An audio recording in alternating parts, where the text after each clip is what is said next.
इस समय भाई रमेश जी के पास आया है, तो उनके व्यक्तित्व से बहुत ही प्रभावित हूं।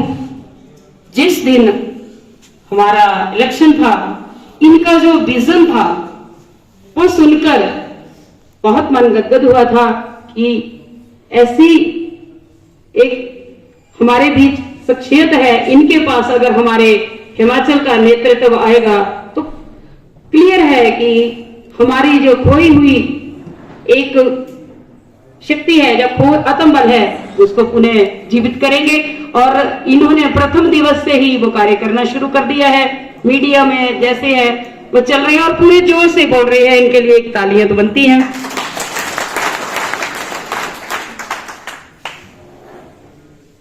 साथियों, जिस दिन इलेक्शन था बहुत दुख हुआ, वहां पे ऐसी ऐसी बातें विपक्ष की तरफ से की गई और उन लोगों ने करी कि जो 43 दिन तक धरने में मैंने एक दिन भी नहीं देखे, ना ही शायद वो धरने में आए होंगे 26 अप्रैल को। उन लोगों के द्वारा ऐसी बातें करी गई, विपक्ष करो लेकिन पॉजिटिव मुद्दों पे करो, विपक्ष करो जिससे जो पक्ष वाले हैं, जो सत्तारूढ़ है, उनको ताकत मिले। विपक्ष वो मत करो जिससे कि हम ही अपनी नजरों में गिर जाए, या सुनने वाले हैं वो ही सोचे कि क्या बोल रही है, कहां की बातें चली, खाने की बातें चली।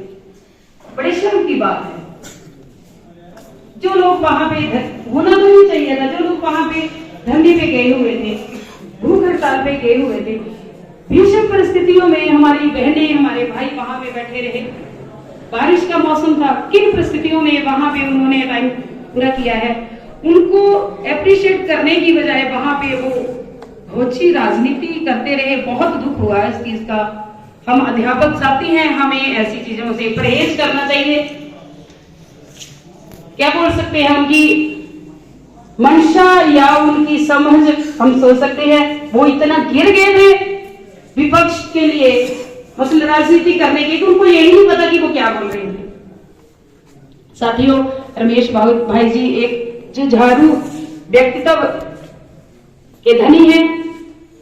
हमें पूर्ण आशा है कि ये जो भी डिसीजन लेंगे हम सबके हित में लेंगे। और पूरी कार्यकारिणी, भाई कौशिक जी हैं, भाई गर्म दल के हैं, हमारे पीसी जी अग्रसर रहते हैं हर टाइम। पर एक बात जरूर है कि जो स्टेट कार्यकारिणी है, चाहे वो डिस्ट्रिक्ट है, चाहे वो ब्लॉक है, चुनिंदा 10, 20, 25 लोग कुछ नहीं कर सकते जब तक हम सब, आप सबका सहयोग साथ ना हो।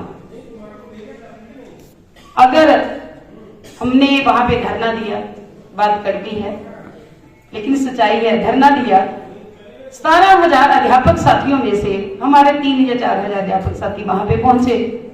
एक शिक्षा सचिव के लेटर से सभी चुपचाप बैठ गए। साथियों, सरकार का तो काम ही होता है हमें तोड़ने का। अगर हम वहां पे वही अध्यापक साथी 10-8,000 पहुंचते तो सरकार का रवैया कुछ और होता। उन्होंने एक लेटर निकालकर देख लिया था कि इनमें कितना दम है। रिक्वेस्ट करती हूं कि ऐसी नौबत जो है स्थिति दोबारा फिर आएगी, डरना नहीं है। क्या कर लिया शिक्षा सचिव ने, कुछ नहीं कर सकता वो, मैं तो अभी भी ललकारती हूं उसको, जो मेरा करना है कर ले, वो कुछ नहीं कर सकता वो। अगर वो टर्मिनेट करेगा तो हमारे लिए कोर्ट बैठा हुआ है, हम वहां पे जाएंगे। हम कोई गुलाम भारत के लोग नहीं हैं, 1947 से पहले वाला भारत नहीं है, ये आजाद भारत है और हमें अपने अधिकारों के लिए लड़ने की पूरी आजादी है। हमने कोई गलत नहीं बोला था शिक्षा सचिव महोदय के लिए, कोई गालियां नहीं निकाली थी, अपनी एक मर्यादा में रहकर हमने बातें करी थी, हमने वहां पे भाषण दिए थे। अगर उन्होंने गलत मतलब निकाला है तो ये वो जाने, लेकिन जिसको दर्द होता है ना वो दवाई तो लेता ही है। अभी शिक्षा सचिव महोदय को शायद चेंज कर रहे हैं, आईएएस अधिकारी आ रहे हैं, तो दर्द तो उनको भी है। हम गए थे, उनकी जो वहां पे भाषा थी, उनके अंदर की जो तड़प थी वो साफ दिखाई दे रही थी। ऐसे ही होता है मैं, हमारे लोकल विधायक हैं श्री सुदर्शन सिंह बबलू जी, किसी काम के लिए, स्कूल के काम के लिए हम उनके पास गए थे।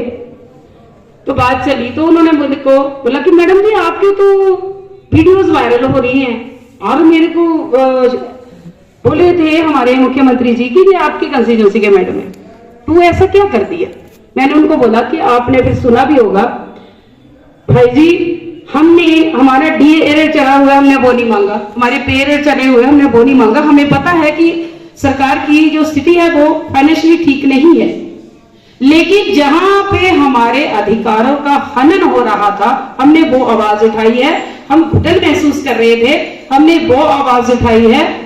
हमारी आजादी जो है उनको छीना जा रहा था, हमने वो आवाज उठाई है। जैसे आप भी जब घुटन महसूस कर रहे थे तो आपने भी ऐसा किया था, और उसके बाद वो चुप हो गए थे और हंसना शुरू कर दिया था उन्होंने। हमने कोई गलत नहीं किया है और ना ही आगे करेंगे। बात फिर वही आ जाती है कि अकेली यूनियन कुछ नहीं कर सकती। आपने जिस जोश के साथ आज हम सबका यहाँ पे स्वागत किया है, मैं निवेदन करूंगी हमारे सोलन जिला के समस्त सम्माननीय भाई बहनों का, समस्त हिमाचल के भाई बहनों का, मातृशक्ति का, कि आगे आए और यूनियन का साथ दे। यूनियन बनेगी हम सबसे मिलकर, अकेले रमेश जी या कौशिक जी या पीसी जी कुछ नहीं कर सकेंगे। जब उन पीछे देखें तो हम उनके पीछे खड़े नजर आएंगे, तभी कुछ होगा। साथियों, कुछ नहीं होता, डरने की बिल्कुल जरूरत नहीं है। हम 4-5 महीने से घूम रहे हैं, जाते हैं शिमला में, एयरिंग होती है, हम एंजॉय कर रहे हैं। सीधी बात, 3 महीने मैंने एंजॉय किया। लोग स्कूलों में जाते थे, मैं सुबह अब नहा धोकर एसी में सो जाती थी, कोई प्रॉब्लम नहीं, गर्मी थी बाहर। एंजॉय लेना है, हम अपने हक के लिए लड़ रहे हैं, कोई बात नहीं, इसके लिए हमें अपनी आगे भी कुर्बानी देनी पड़ेगी, हम पीछे नहीं हटेंगे। लेकिन इसके लिए मैं जितनी मातृशक्ति है आपसे निवेदन करना चाहती हूँ कि पूरे हिमाचल में मेरे को लगता है कि 50% हम मातृशक्ति बहनें हैं स्कूलों में। हमने ये नहीं सोचना है कि घर से कैसे निकले, समस्या सभी को आती है, मेरे को भी आती है, लेकिन जो हमारा कर्तव्य है अपने अध्यापक समाज के लिए, अपने लिए, किसी के लिए हमने बाहर नहीं निकलना है, आगे नहीं आना है, हमने अपने लिए आना है। अगर हम यही सोचते रहेंगे कि मैं नहीं ये जाएंगे तो वो तो बात खत्म हो जाएगी। उसमें जब भी आगे कोई एजुकेशन होगा और ये 100% है कि ये जो 3 वर्ष है हमारे, खासकर 2 वर्ष है, ये कांटो भरी सेज है। जब भी हमें स्टेट से आवाज आती है तो हमें ये सोचना है कि कोई जाए ना जाए, मैं जाऊंगी आगे, और हमें आगे निकलना है। तभी हम अपना जो खोया हुआ अस्तित्व है, जो हमारे पर जो हिटलर नीति सरकार द्वारा अपनाई जा रही है, तभी क्लियर होगी। एलिमेंट्री एजुकेशन, भाई जी ने ठीक बोला कि हिमाचल में खत्म भी हो गया, लेकिन पूरे तरीके से उसको लागू नहीं किया गया। ये हम लोगों का ही एक संगठन का जोश था, या एकता थी, जिसके कारण ऐसा हुआ। हमारे में एकता होगी तो कोई भी असंभव नहीं है। दुख लगता है कि हमारे में से ही कुछ ऐसे शकुनी हैं जो अपनी राजनीतिक रोटियां सेकने के लिए अभी जो अधिकारी लोग हैं उनकी चमचागिरी करते हैं। मैं यहां से उनको लानत भेजती हूँ, मैं डरती नहीं हूं इन बातों को बोलने के लिए, क्योंकि इस बार भी जब हम गए हैं तो हमारे एजुकेशन सेक्रेटरी महोदय की यही वर्डिंग थी कि आपके लोग ही हमें भेजते हैं आपके द्वारा शब्द लिखे हुए। बड़े दुख की बात है, जो लोग ऐसा काम करते हैं वो ये नहीं सोचते कि कल को अगर हमारा अस्तित्व खत्म होगा तो हम भी उनके साथ होंगे। शायद ये उनके दिमाग में नहीं है। हमें एकता रखनी है, पूरी ईमानदारी से रहना है, अपने संगठन के साथ जुड़कर रहना है, तभी हमारी इज्जत है, तभी हमें सफलता मिलेगी। नहीं तो भेड़िया हर तरफ बैठे हैं प्राथमिक अध्यापक को कुचलने के लिए। तो इन्हीं शब्दों के साथ मैं वाणी को विराम देने से पहले, जोश कभी कम होने ना देना, जोश कभी कम होने न देना, मुसीबत में खुद को रोने न देना। यकीन रख सच होंगे तेरे हर सपने, आंखों को कभी सोने मत देना, आंखों को कभी सोने मत देना। जय हिंद, जय श्री कृष्ण।